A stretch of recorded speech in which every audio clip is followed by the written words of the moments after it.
ओम शांति। 22/1/2024 की मुरली है। मुख्य रूप से बाबा ने कहा, पत्थर से पारस बनने के लिए पूरा नारायणी नशा चाहिए। देह अभिमान टूटा हुआ हो। यह देह अभिमान ही कड़े ते कड़ी बीमारी है। जब तक देही अभिमानी नहीं, तब तक पारस नहीं बन सकते। पारस बनने वाले ही बाप के मददगार बन सकते हैं। सर्विस भी तुम्हारी बुद्धि को सोने का बना देगी। इसके लिए पढ़ाई पर पूरा अटेंशन चाहिए। आगे कहा, मनसा वाचा कर्मणा पवित्र रहना है। कर्मेंद्रियों से कोई विकर्म ना हो, इसकी संभाल करनी है। आत्मा को कंचन बनाने के लिए याद में ज़रूर रहना है। देह अभिमान की कड़ी बीमारी से छूटने के लिए नारायणी नशे में रहना है। अब सुनते हैं महावाक्यों को विस्तार से। बाबा ने कहा, मीठे बच्चे, तुम्हें संपूर्ण पावन बनना है। इसलिए कभी किसको दुख नहीं दो। कर्मेंद्रियों से कोई विकर्म ना हो। सदा बाप के फरमान पर चलते रहो। प्रश्न है, पत्थर से पारस बनने की युक्ति क्या है? कौन सी बीमारी इसमें विघ्न रूप बनती है? उत्तर, पत्थर से पारस बनने के लिए पूरा नारायणी नशा चाहिए। देह अभिमान टूटा हुआ हो। यह देह अभिमान ही कड़े ते कड़ी बीमारी है। जब तक देही अभिमानी नहीं, तब तक पारस नहीं बन सकते। पारस बनने वाले ही बाप के मददगार बन सकते हैं। दूसरा, सर्विस भी तुम्हारी बुद्धि को सोने का बना देगी। इसके लिए पढ़ाई पर पूरा अटेंशन चाहिए। ओम शांति। रूहानी बच्चों प्रति रूहानी बाप सावधानी देते हैं कि बच्चे अपने को संगम युगी समझो। सतयुगी तो नहीं समझेंगे। तुम ब्राह्मण ही अपने को संगम युगी समझेंगे, और तो सभी अपने को कलयुगी समझेंगे। बहुत फर्क है सतयुग और कलयुग, स्वर्गवासी व नरकवासी। तुम तो ना स्वर्गवासी हो ना नरकवासी। तुम हो पुरुषोत्तम संगमवासी। इस संगम युग को तुम ब्राह्मण ही जानते हो और कोई नहीं जानते। तुम भल जानते भी हो, परंतु भूल जाते हो। अब मनुष्यों को कैसे समझाए? वे तो रावण की जंजीरों में फंसे हुए हैं। राम राज्य तो है नहीं। रावण को जलाते रहते हैं। इससे सिद्ध है कि रावण राज्य है।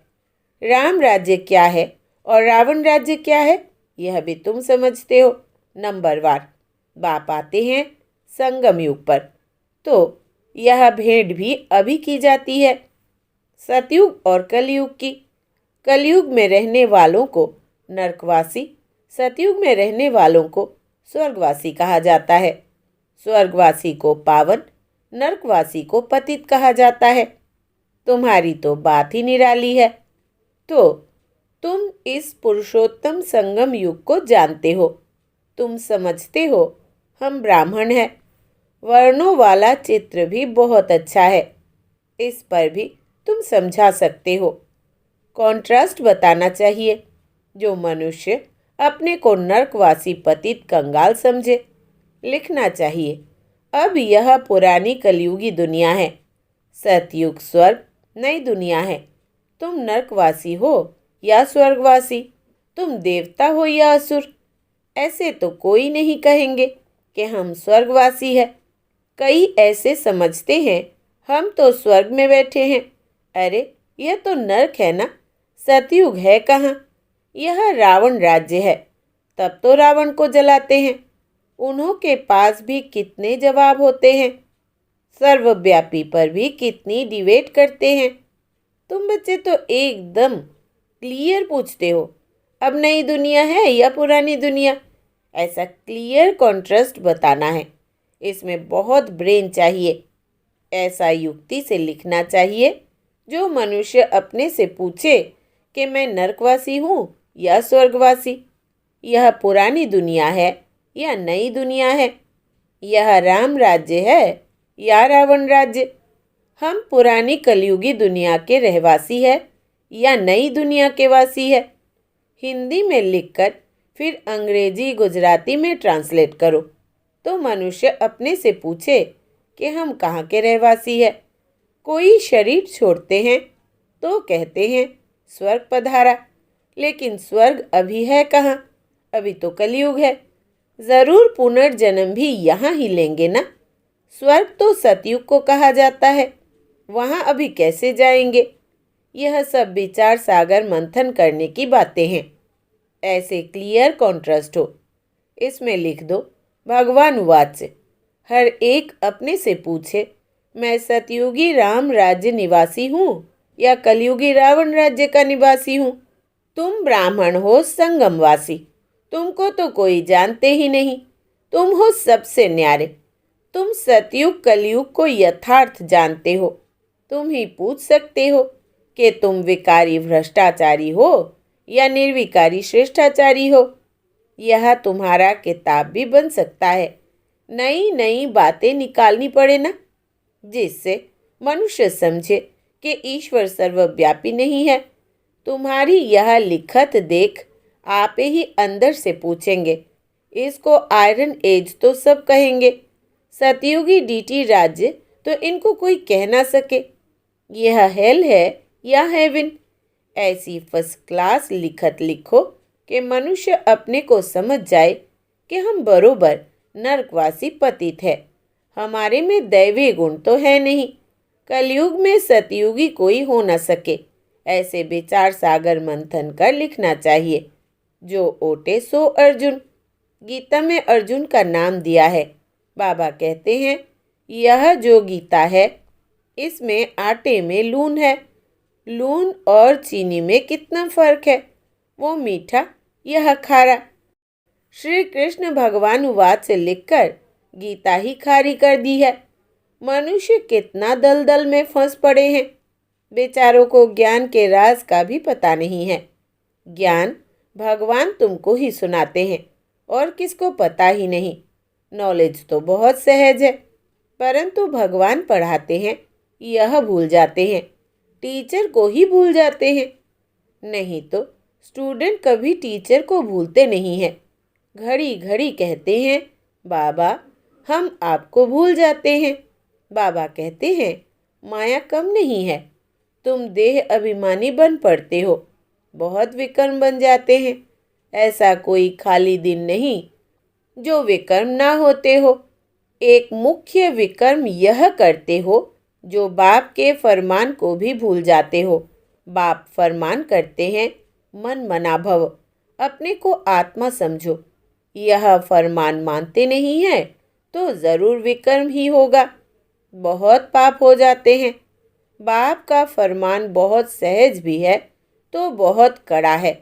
कितना भी माथा मारे फिर भी भूल जाएंगे, क्योंकि आधा कल्प का देह अभिमान है ना। 5 मिनट भी यथार्थ रीति याद में बैठ नहीं सकते।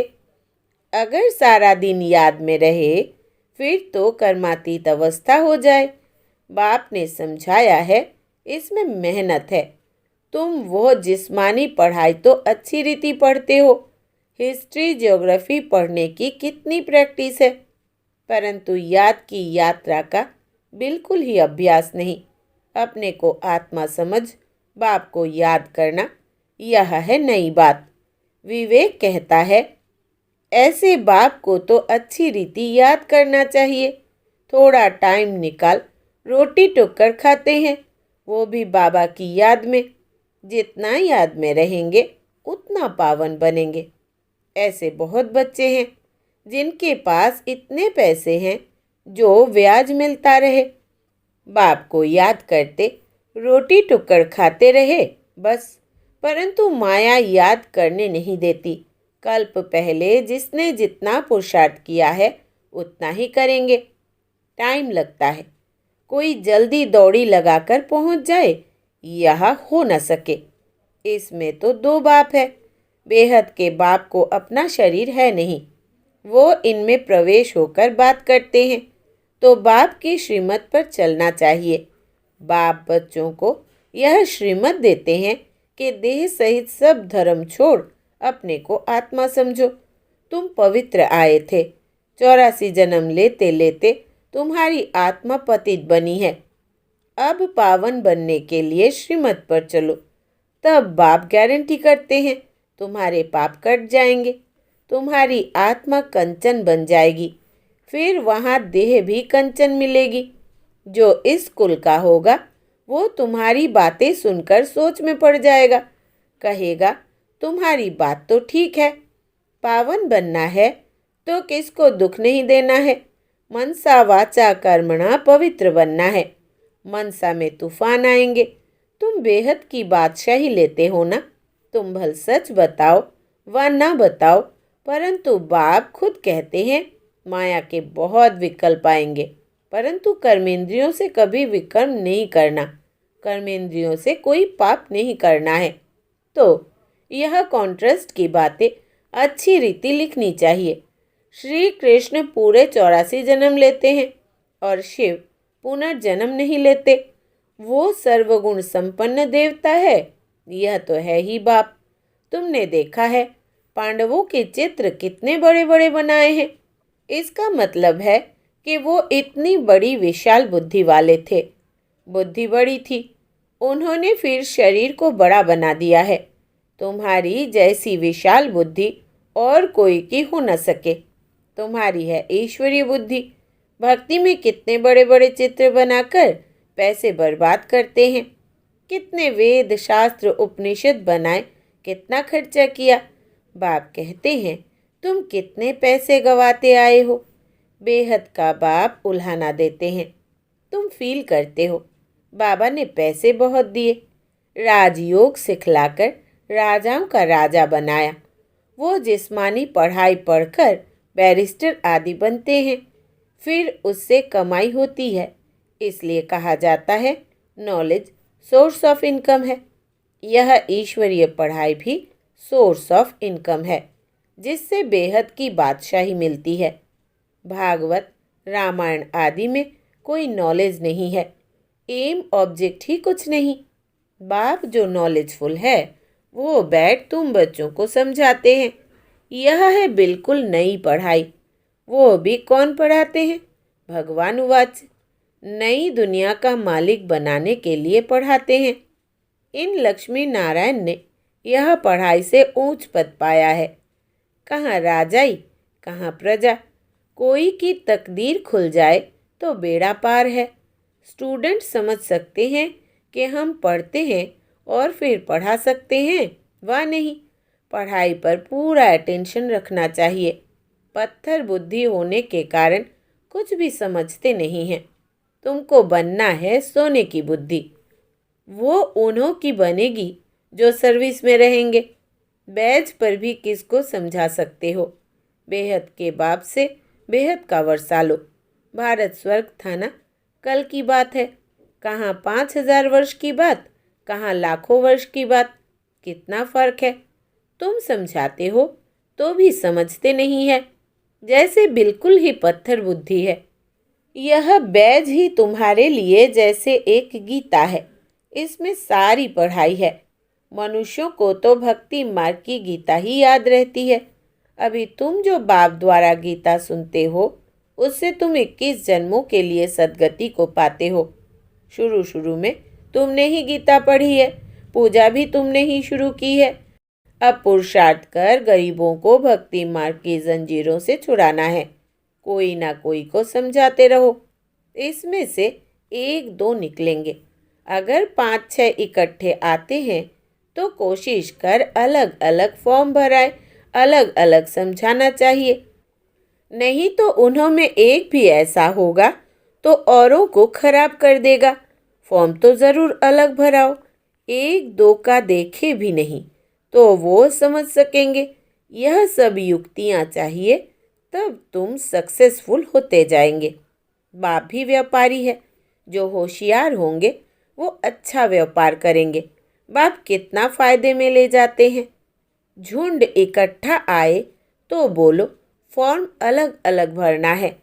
अगर सब रिलीजियस माइंडेड हो तो इकट्ठा बिठाकर पूछना चाहिए, गीता पढ़ी है? देवताओं को मानते हो?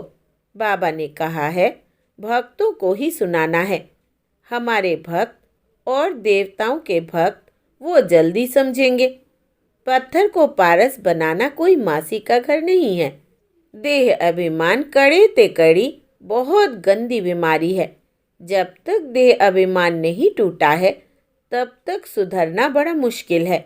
इसमें तो पूरा नारायणी नशा चाहिए। हम अशरीरी आए, अशरीरी बनकर जाना है। यहाँ क्या रखा है? बाप ने कहा है मुझे याद करो। इसमें ही मेहनत है, बड़ी मंजिल है। चलन से मालूम पड़ता है यह अच्छे मददगार बनेंगे कल्प पहले मिसल। अच्छा, मीठे मीठे सिकिलधे बच्चों प्रति माता पिता बाप दादा का याद प्यार और गुड मॉर्निंग। रूहानी बाप की रूहानी बच्चों को नमस्ते। हम रूहानी बच्चों की रूहानी बाप दादा को याद प्यार, गुड मॉर्निंग और नमस्ते बाबा नमस्ते। धारणा के लिए मुख्य सार। पहला, मनसा वाचा कर्मणा पवित्र रहना है। कर्मेंद्रियों से कोई विकर्म ना हो, इसकी संभाल करनी है। आत्मा को कंचन बनाने के लिए याद में ज़रूर रहना है। दूसरा, देह अभिमान की कड़ी बीमारी से छूटने के लिए नारायणी नशे में रहना है। अभ्यास करो। हम अशरीरी आए थे, अब अशरीरी बनकर वापस जाना है। वरदान है आज का, योग करने और कराने की योग्यता के साथ साथ प्रयोगी आत्मा भव। विस्तार है, बाप दादा ने देखा बच्चे योग करने और कराने दोनों में होशियार है। तो जैसे योग करने कराने में योग्य हो, ऐसे प्रयोग करने में योग्य बनो और बनाओ। अभी प्रयोगी जीवन की आवश्यकता है। सबसे पहले चेक करो कि अपने संस्कार परिवर्तन में कहाँ तक प्रयोगी बने हैं, क्योंकि श्रेष्ठ संस्कार ही श्रेष्ठ संसार के रचना की नींव है। अगर नींव मजबूत है तो अन्य सब बातें स्वतः मजबूत हुई पड़ी है। स्लोगन है, अनुभवी आत्माएं कभी वायुमंडल व संग के रंग में नहीं आ सकती। अनुभवी आत्माएं कभी वायुमंडल व संग के रंग में नहीं आ सकती। अव्यक्त इशारे, अव्यक्ति साइलेंस द्वारा डबल लाइट फरिश्ता स्थिति का अनुभव करो। सदा खुशी में झूलने वाले, सर्व के विघ्नहर्ता व सर्व की मुश्किल को सहज करने वाले तब बनेंगे जब संकल्पों में दृढ़ता होगी और स्थिति में डबल लाइट होंगे। मेरा कुछ नहीं, सब कुछ बाप का है। जब बोझ अपने ऊपर रखते हो तब सब प्रकार के विघ्न आते हैं। मेरा नहीं तो निर्विघ्न। अच्छा, ओम शांति।